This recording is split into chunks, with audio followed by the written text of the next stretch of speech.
Esittelen tässä seuraavaksi tämmöisen Osmo Pocket 3, muutaman tärkeän ominaisuuden sisällöntuottajille. Kuvaus valmiina ihan muutamassa sekunnissa. Tästä nousee tää kimpaali aktivoituu, eli todella kätevä tähän kuvavakautukseen. Tästä näin pystyy automaattisesti kääntämään, kun painaa tuosta niin kameran tänne kasvojen suuntaan, ja se mikä tässä on tosi kätevää, niin tässä on tää kasvojen tunnistus, eli jos vaikka kävelee tai jotain muuta touhuilee ja kamera liikkuu näin, niin lähtee sitten kasvoja seuraamaan.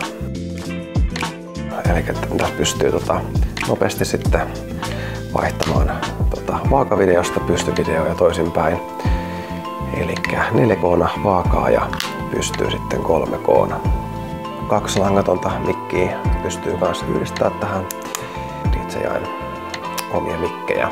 Erikseen tilattaessa niin tähän löytyy vähän lisäakkua, mikä mun tässä on paikallaan, ehdottomasti suosittelen.